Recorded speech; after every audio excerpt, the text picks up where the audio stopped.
Hi, and welcome to week 1 of Puppy Day School with No Bones About It. We have 2 new puppies this week, Louie and Kona, and so I'm going to be going over some of our basic first week skills, talking about them, introducing them, and probably using clips from both of the puppies so you can kind of get a feel for what we're doing. Just some basic concepts. Week 1, we're really working on a lot of what I would call self-control issues, not barking when you want things, not jumping on people.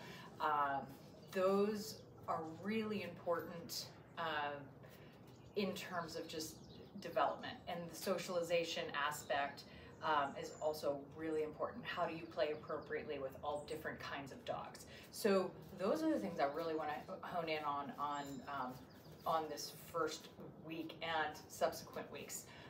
However, what we start off is with what we call, there's this bug that keeps flying right in front of my face. What we really want to focus in on is what we call the foundation skills, and those are in your those are outlined in your training manual. We have name game, we have the hand targeting or touch game, we have collar grab. Those are kind of the 3 things that I really focus in on week 1. The first of those that we call name game is not about teaching your puppy their name, although with the puppy that is part of it, but it's teaching your puppy that when I say your name, it means stop what you're doing, look at me, and find out what I need. Your puppy hears their name all the time, and the problem is they don't associate a lot of value to stopping what they're doing when they hear that word. We tend to use it a lot when they're doing inappropriate things. So it would be, Louie, no, Louie, stop that, Louie, don't do that. So the puppy tends to weed out a lot of responses to that because of the fact that there's nothing super valuable happening. In fact, sometimes the opposite. Hello, Kona. Hey. So of course when I start videotaping, it's like everybody's crashed out, and then the second we get going, everybody turns into wrestling mania. So what we really need to do is we need to double down our efforts. We need to work really hard on a couple of things. Number 1, not using their name and associating with stuff that's not good. So if you need to manage the dog, correct the dog for a behavior, try not using their name. Try to just be like, hey, up, up, up, up, get their attention, redirect, or move the puppy, or use your crate or whatnot, depending on what the behavior is. And then number 2, really working on creating value for that thing. So, Kona, yes, good job. So everybody knows, except for Kona, who I was just talking to. Kona, what is happening? Kona's got a little good eye contact, and then hello. And they just kind of wandered off. Hello, yes, good job, good job. I don't have any treats with me because they'd all be mauling me right now, but generally I'm going to do a lot of demo with you so you can see what it looks like. But name game, we're trying to do as many repetitions of that throughout the day as we can, always associated and followed by something really good for them, whether it's food, you know, a little game of, you know, tug, something like that. Which leads me to kind of another point. I want you to really think about setting yourself up for success, having lots of cookies and really high value treats all around places that you spend time with your puppy. It's not gonna work if they're in a bag somewhere, stashed away in a cabinet. You need to have access to those things all the time. In a perfect world, they'd be on your person, but I get that that's not convenient for everybody. But stashing some stuff in a little baggie in your pocket so that you're always taking advantage of rewarding good behaviors when they happen. That's the way that you're going to get the fastest results. And my goal is always, how can you get to your end result as quickly as possible? And part of that is just always being prepared to reward good behavior. But given that might not happen, you can always use your voice and praise and petting, and again, grab a toy, playtime. So what do treats look like for my puppies when I'm training? They can be a mixture of kibble, although kibble is what I would consider a low value item. I have it. Hey, hi.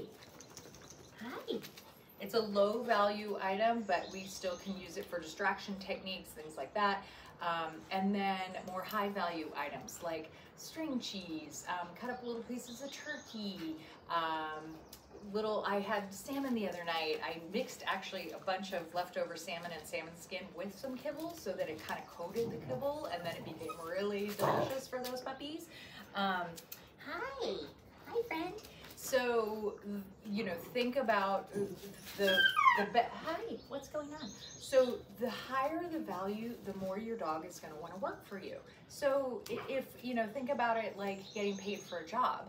If you are going to go to work, are you going to be more interested and more focused and really willing to put in time and effort for somebody who's paying you $100 an hour or somebody that's paying you $10 an hour? It works that's what, you know, food is our currency in the beginning.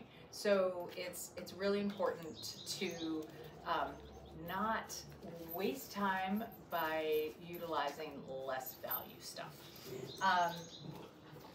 That being said, if the dog is good at a behavior, then it's not as important. But when we're teaching things and when things are new and we're trying to work in distracting environments, that's when it's really important to have those high value items.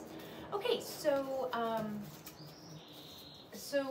we just talked about name game, collar grab. Collar grab is simply a method of teaching my puppy that reaching out and being caught is a good thing.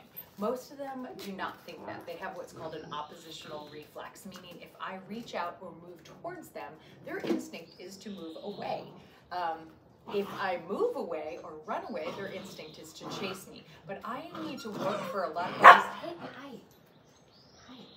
to grab onto that collar and put some pressure on it and have the dog's instinct not be to pull away from me. Hi. So again, a lot of puppies, if I reach out, especially if I reach out overhead, they're going to want to back away from me. So collar grab, there isn't really a word for it. And again, we'll see some demos of this in a little bit.